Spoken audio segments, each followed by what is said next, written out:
Everyone, जय हिंद to all of you. एक बार फिर से आप सभी का स्वागत है लक्ष्य एकेडमी के ऑनलाइन प्लेटफॉर्म पे। डियर स्टूडेंट्स, अभी तक के टॉपिक में आपने देखा कि जीन पियाजे के द्वारा दिया गया संगठन विकास का सिद्धांत और उस पर आधारित महत्वपूर्ण प्रश्न।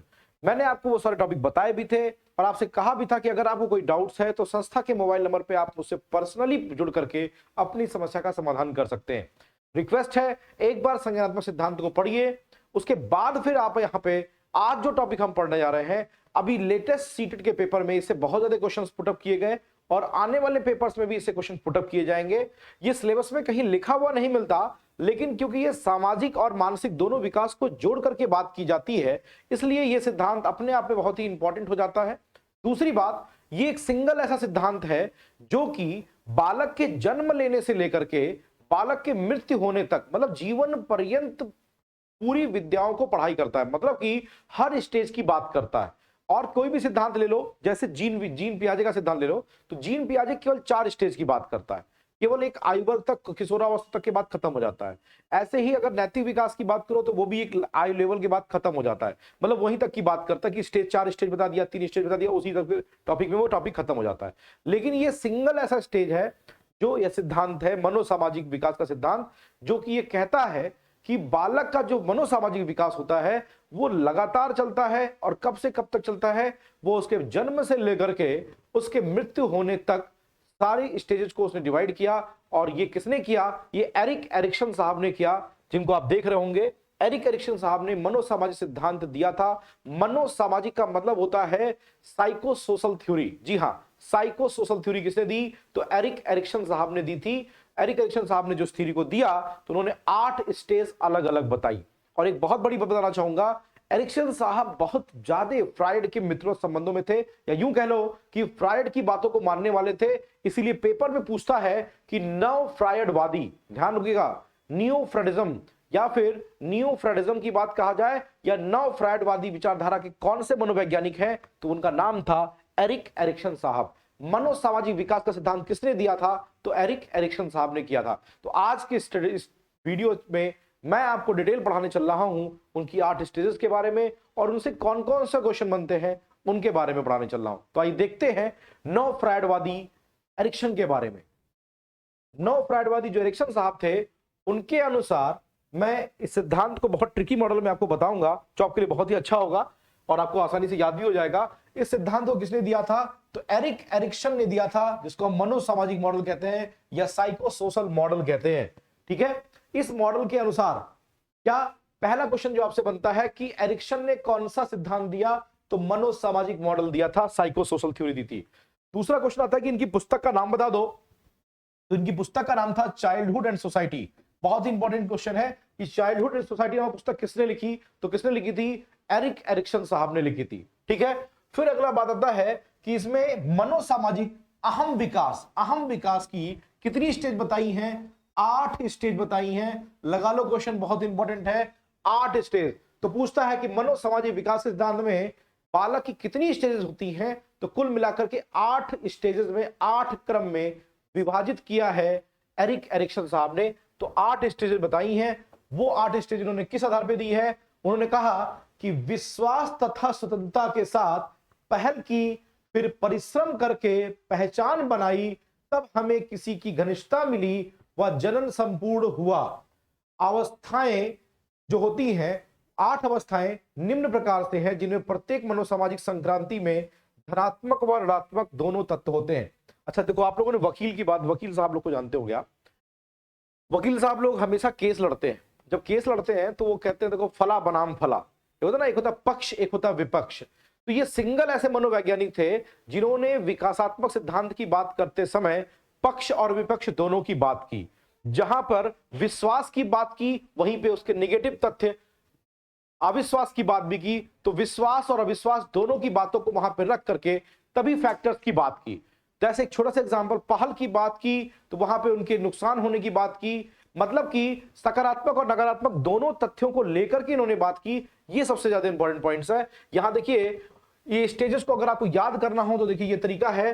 क्या? विश्वास से प्रारंभ किया और कहां गए? स्वतंत्रता के साथ पहल की, परिश्रम किया, पहचान बनाई, घनिष्ठता जब मिली तो जनन हुआ मतलब कि परिवार बढ़ाया और परिवार बढ़ा करके संपूर्णता की तरफ चले गए। ये 8 स्टेज किसने बताई है? मनोवैज्ञानिक एरिक्सन साहब ने बताई है। और इन 8 स्टेज में सबसे बड़ी बात क्या है? एकदम वकील की तरह उन्होंने बात की है। इन्होंने वकील की तरह क्या कहा है कि ये चीज इसके सकारात्मक तथ्य हैं तो ये नकारात्मक तथ्य हैं। यहां देखिए एक वर्डिंग लिखी होगी, मनोसामाजिक संक्रांति। संक्रांति का मतलब होता है ट्रांजिशन पीरियड। कैसा ट्रांजिशन पीरियड? धनात्मक और ऋणात्मक। पेपर में पूछता है कि निम्नलिखित में से कौन सा सिद्धांत है जिसमें कि सकारात्मक तथा नकारात्मक मतलब धनात्मक और ऋणात्मक दोनों ही पक्षों की बात की जाती है, तो वो कौन सा सिद्धांत है? वो मनोवैज्ञानिक एरिक्सन का है। और एक मैंने बहुत बढ़िया वर्ड बताया आपको कि मनोवैज्ञानिक एरिक्सन साहब जो थे उन्होंने नव फ्रायडवादी मतलब फ्रायड को मानने वाले थे, फ्रायड की विचारधारा से ओतप्रोत थे। तो नव फ्रायडवादी मनोवैज्ञानिक के नाम से कौन जाने जाते हैं? आपके एरिक्सन साहब जाने जाते हैं। तो आइए देखते हैं कि इनकी 8 स्टेजेस कौन कौन सी थी। ये क्वेश्चन आप जरूर ध्यान रखिएगा। मैं फिर कह रहा हूं धनात्मक और ऋणात्मक, ये 8 स्टेज विश्वास से प्रारंभ होता है और संपूर्ण पर खत्म होता है। कैसे होता है ये 8 स्टेज में हम देखेंगे ध्यान से। ये देखो क्या है, ध्यान से देखिएगा। 8 स्टेज आपके लिए मैं लेके आया हूं। पहली स्टेज सबसे पहले जो है वो इन्फेंसी स्टेज है, जिसको शैशवावस्था कहते हैं। शैशवावस्था में बालक में क्या होता है? द्वंद्व उत्पन्न होता है। कैसा? विश्वास बनाम अविश्वास। जरा ध्यान से ध्यान दीजिएगा। अगर आपके यहां कोई बालक है जो 1 से 1.5 वर्ष का है, मतलब 0 से 1.5 वर्ष के बीच में आता है, अगर आप उसके माता पिता हैं, अगर आप उसको प्रेम करते हैं, खिलाते हैं, अपने साथ उठाते बैठाते हैं, तो वो उसका के प्रति विश्वास बढ़ जाएगा। अगर आप अपने घर में आया रखे हैं और आया को दे दिए हैं तो क्या होगा? बालक उस आया के प्रति विश्वासी हो जाएगा और आपके प्रति अविश्वासी हो जाएगा। तो इसलिए ध्यान रखिएगा, ये जो हमारे यहाँ का कल्चर है ना कि विश्वास, बालक विश्वास सबसे ज्यादा कब बनाता है? जब बचपन में वो बालक जन्म लेता है, उस समय अगर आपने मां ने उसको दूध नहीं पिलाया, मां ने उसको गोदी नहीं खिलाया, मां सीधे नौकरी जा रही है, तो क्या होगा? बालक के अंदर हमेशा अपने मां के प्रति अविश्वास आएगा। और जो आया उसको रेगुलर खिला रही है, जो आया उसको ले जा रही है, जो आया उसका डेली लाइफ का काम देख रही है, उसके प्रति क्या हो जाएगा? विश्वास आ जाएगा। तो विश्वास बनाम अविश्वास की अवस्था कौन सी स्टेज होती है? इन्फेंसी स्टेज 0 से 1.5 वर्ष होती है। और अगर बालक आपके प्रति विश्वासी हो गया तो उसके अंदर एक बहुत बड़ा गुण आता है, रेजोल्यूशन आता है, और वो क्या होता है? आशा आती है, उसके अंदर होप जागृत होती है। तो पेपर में क्वेश्चन पूछता है कि निम्नलिखित में से मनोसामाजिक किस अवस्था में बालक के अंदर आशा नामक अवस्था आती है, होप आ जाती है? तो कौन सी होती है? वो विश्वास बनाम अविश्वास की अवस्था होती है और शैशवावस्था है। पेपर में आता है विश्वास बनाम अविश्वास की आयु वर्ग क्या है? तो वो शैशवावस्था है। विश्वास बनाम अविश्वास क्या है? शैशवावस्था है। दूसरी स्टेज देखते हैं। दूसरा है पूर्व बाल्यावस्था, जो कि 1.5 से 3 वर्ष का होता है।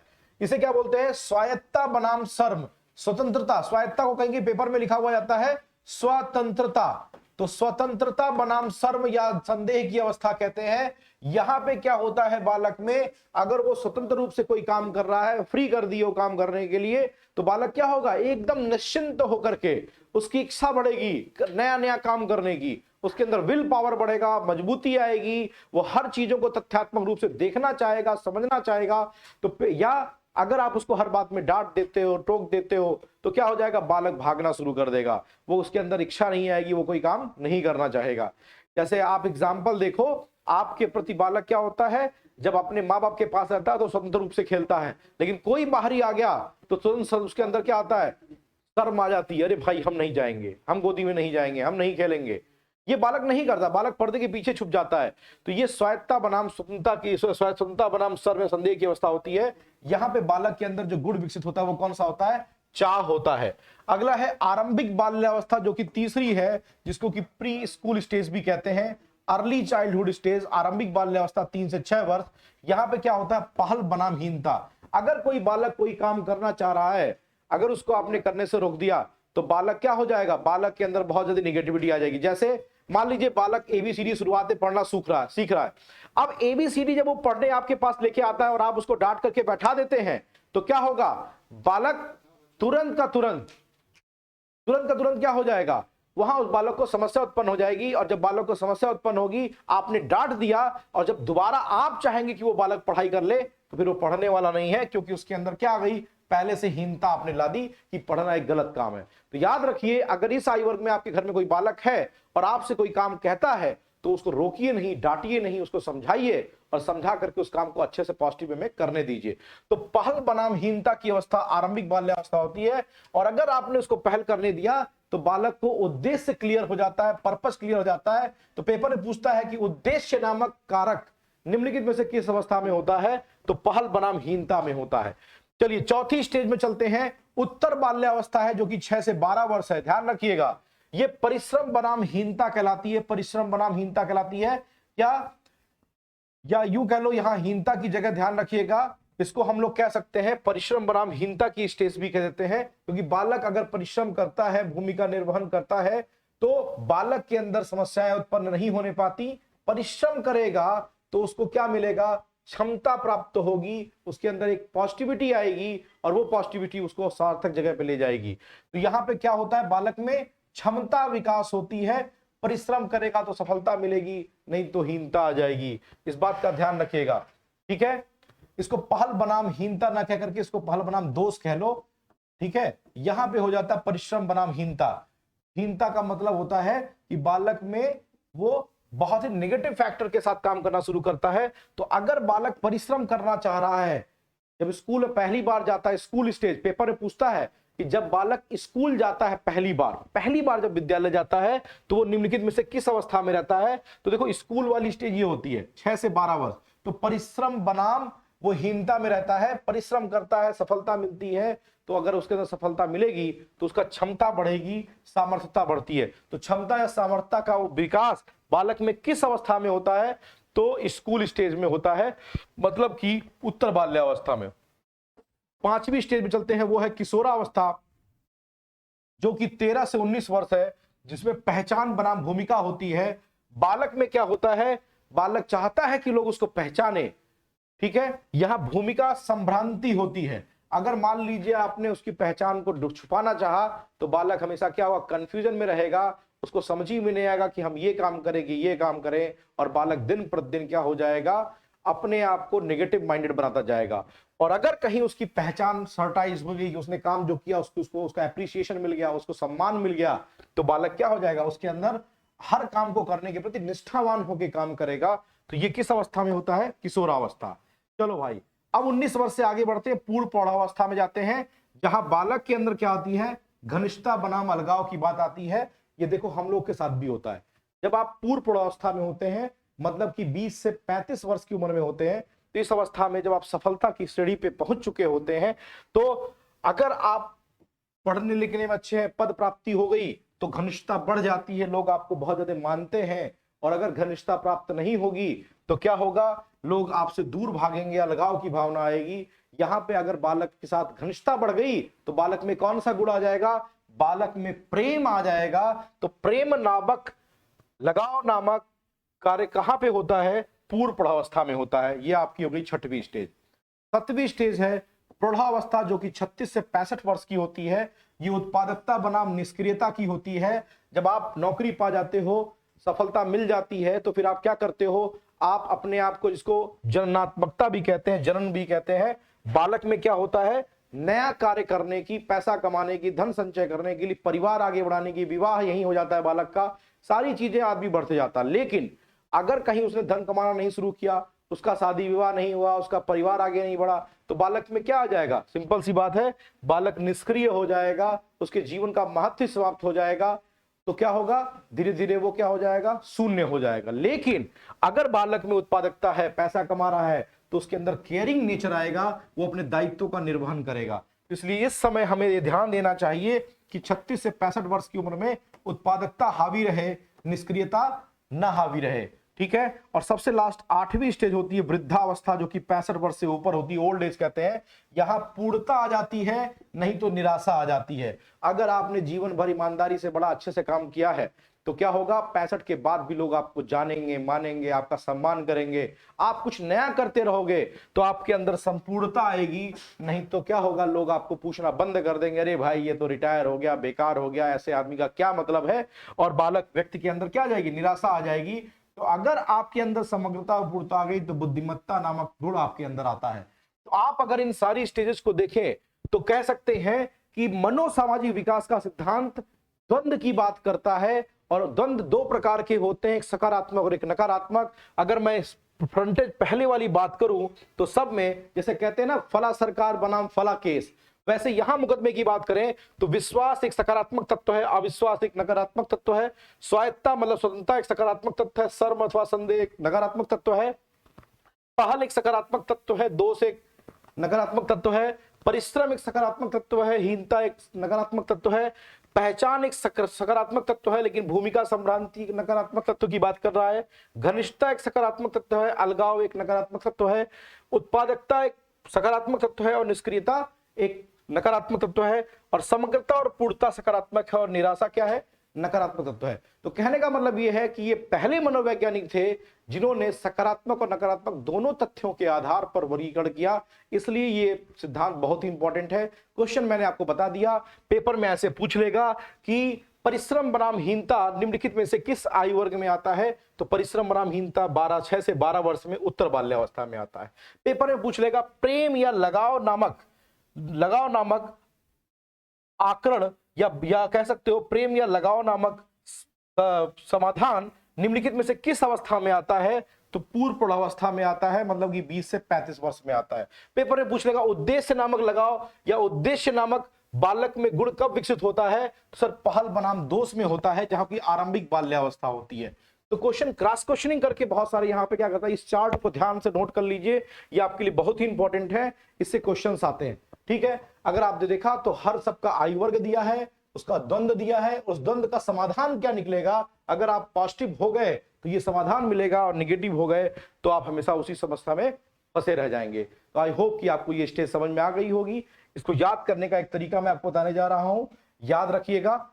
ये डायग्राम देखिए, चीजें आपको क्लियर होंगी। ये डायग्राम सब दिखाई दे रहा है। सबसे पहला इन्फेंसी स्टेज है, याद करने का ट्रिक क्या है, 0 से 1.5 वर्ष जो कि इन्फेंसी स्टेज है, फिर 1.5 से 3 वर्ष जो कि अर्ली चाइल्डहुड स्टेज है, प्ले एज है या प्री स्कूल स्टेज है 3 से 6 वर्ष, फिर 6 से 12 है, 6 से 12 को स्कूल एज कहते हैं। ये किशोरावस्था आपकी आ गई जिसको कि 12 से 20 वर्ष आपने बोल दिया। अर्ली अडल्टहुड पूर्ण प्रौढ़ावस्था आ गई 20 से 35 वर्ष, ये 35 से 65 वर्ष हो गया मिडिल एडल्टहुड, और लेट एडल्टहुड हो गई 65 से आफ्टर, 65 के बाद का जीवन। मतलब ये सिद्धांत जो है ये इन्फेंसी स्टेज से चल करके लेट एडल्टहुड तक चलता है। अगर मैं आपसे बात करूं तो सबसे पहली वाली जो स्टेज आई थी जिसको कि आप इन्फेंसी बोले थे, उसको विश्वास बनाम अविश्वास कह रखे थे।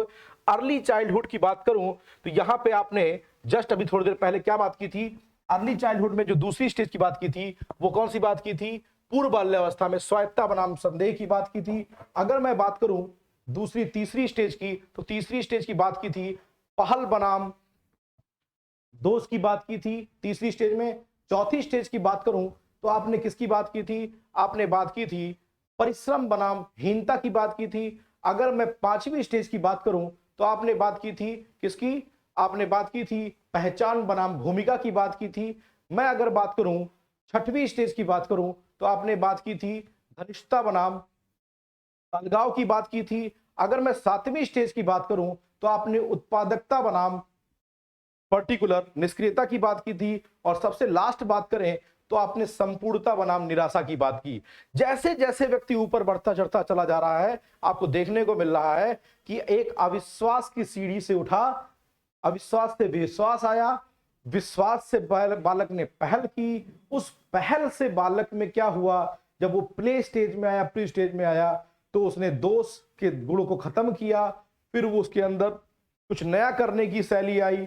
उस नया करने की शैली से बालक क्या होता गया, कुछ नया करता गया, और नया करते करते अगर वो सफल हो गया जीवन में तो कहां पहुंचा, वो विजडम बुद्धि के पास पहुंचा, मतलब उसके अंदर बुद्धिमत्ता आ गई। और अगर वो यहां बुद्धिमत्ता नहीं प्राप्त किया तो बालक निराश होकर के उसका जीवन समाप्त हो जाता है। तो इससे क्वेश्चन क्या पूछेगा ये क्लियर हो गया। हर स्टेज का पॉइंट्स आपको याद होना चाहिए, ये ध्यान रखिएगा, ठीक है। नहीं याद रहेगा तो क्वेश्चन गलत हो जाएंगे। मैंने क्वेश्चन बता दिया, प्रेम का संबंध घनिष्ठता लगाव और पूर्ण प्रौढ़ावस्था से है। चलो, तो फाइनली इसका जो अंतिम पॉइंट आता है वो क्या आता है कि इरिक्सन साहब का ये जो सिद्धांत था, वो सिद्धांत मैंने फिर बोला नव फ्रायडवादी के मनोसामाजिक सिद्धांत में था, जो कि नकारात्मक और सकारात्मक दोनों तत्वों को लेकर के था। हर सकारात्मक तत्व से एक गुण आया और हर जीवन काल में एक गुण आया, हर स्टेज में। उन स्टेजेस की बात मैंने आपको बता दी। रिक्वेस्ट है कि उस चार्ट को जरूर नोट कर लीजिएगा और याद कर लीजिएगा, एग्जाम में बहुत ही इंपॉर्टेंट है और आता ही आता है। फिलहाल आज तक आपके यूपी टेट में अगर कहा जाए तो 2 ही 3 क्वेश्चन आए हैं, और वो क्वेश्चन क्या आते हैं, नौ फ्रायडवादी मनोवैज्ञानिक कौन है, तो एरिक एरिक्सन साहब हैं। और दूसरा क्वेश्चन जो पूछा जाता है कि निम्नलिखित में से मनोसामाजिक विकास का सिद्धांत किसने दिया था, तो वहां सीधे सीधे क्वेश्चन पूछता है, और वो क्वेश्चन क्या है सभी लोग जानते हैं। वो क्वेश्चन ये है कि वो एरिक एरिक्सन साहब थे। फिलहाल एरिक्सन की जो प्रसिद्ध पुस्तक थी उसका दूसरा, जो एक तो याद करिए चाइल्डहुड एंड सोसाइटी मैंने बताया, और दूसरी किताब का नाम है आइडेंटिटी क्राइसिस है, तथा उनका सिद्धांत अनन्यता की खोज का सिद्धांत, या अनन्यता की खोज का सिद्धांत, या पहचान के संकट का सिद्धांत, या जीवन स्टार का सिद्धांत, लाइफ स्पॉन थ्योरी, या साइको सोशल थ्योरी आदि नामों से जाना जाता है। मैंने बताया मनोसामाजिक पेपर में आ गया अनन्यता की खोज का सिद्धांत किसे कहते हैं, या पहचान के संकट का सिद्धांत किसे कहते हैं। पहचान बनाम क्या था, भूमिका संभ्रांति, ये किशोरावस्था में था बालक में, अगर आ गया तो निष्ठा है। ठीक है, देखो अभी जस्ट बताया था ना मैंने आपको, अगर आपको याद आ रहा हो तो मैंने आपको बताया था पहचान बनाम भूमिका संभ्रांति, निष्ठा आती है। तो ये चीजें आपको याद होना बहुत इंपॉर्टेंट है। आशा से चाह आती है, चाह से उद्देश्य, उद्देश्य से क्षमता, क्षमता से निष्ठा, निष्ठा से प्रेम, प्रेम से देखभाल और दायित्व, और लास्ट में बुद्धिमत्ता। तो प्रथम तत्व तो आशा है, और निम्न सबसे अंतिम तत्व जो है वो बुद्धिमत्ता है। याद रखिएगा। आई होप कि ये टॉपिक क्लियर हो गया होगा। तो इस तरीके से आप कह सकते हैं, ये ट्रिक के आधार पे मैंने जो आपको बताया एरिक्सन थ्योरी के बारे में, ये एरिक्सन थ्योरी कहां से स्टार्ट हुई, शैशवावस्था से प्रारंभ हुई, कहां पे समाप्त हुई, सर ये वृद्धावस्था में जाके समाप्त हुई। सर्व स्टेज में एक पॉजिटिव तथ्य की बात की गई है और एक नेगेटिव तथ्य की बात की गई है, और वो चीजें आपको इस चार्ट के माध्यम से क्लियर हो जाएंगी। मैंने बार बार आपको पॉइंट आउट किया कि ये चार्ट याद रखिएगा, क्योंकि ये क्वेश्चन बहुत ज्यादा इस टॉपिक से आते हैं, इसलिए मैंने इसको एक चार्ट पॉइंट से बनाने का प्रयास किया है कि चार्ट से टॉपिक आपको अच्छे से क्लियर हो जाएगा। आई होप कि टॉपिक क्लियर हो गया होगा। मनोसामाजिक एरिक्सन के सिद्धांत के क्वेश्चन लगाइए। If you have any doubt then please ask your question, अपने क्वेश्चन को जरूर पूछिए। और क्वेश्चन पूछेंगे कहां से, आपके पास मोबाइल नंबर है संस्था का, मोबाइल नंबर के व्हाट्सएप पे मैसेज करिए कि सर हमें ये क्वेश्चन नहीं आ रहा है, संस्था हमें वो क्वेश्चन प्रोवाइड कराएगी और मैं वो क्वेश्चन का सॉल्यूशन आपको नेक्स्ट वीडियो लेक्चर में अच्छे से प्रोवाइड करूंगा। ठीक है, तब तक के लिए बहुत बहुत धन्यवाद। अगला सिद्धांत जो होगा वो बहुत ही इंपॉर्टेंट होने वाला है, जो कि नैतिक विकास के सिद्धांत का है। फिर जेडपीडी का सिद्धांत बताऊंगा, और इस तरीके से सिर्फ अब हम लोग को एक समावेशी शिक्षा का टॉपिक पढ़ना रह गया है, बाकी सिलेबस हमारा खत्म हो चुका है। आप जल्दी से तैयारी करिए, जब ये सिलेबस खत्म हो जाएगा तो मैं आपको ज्यादा से ज्यादा क्वेश्चन कराऊंगा टॉपिक बेस्ड, और वो क्वेश्चंस आपके लिए बहुत ही इजी होने वाले हैं।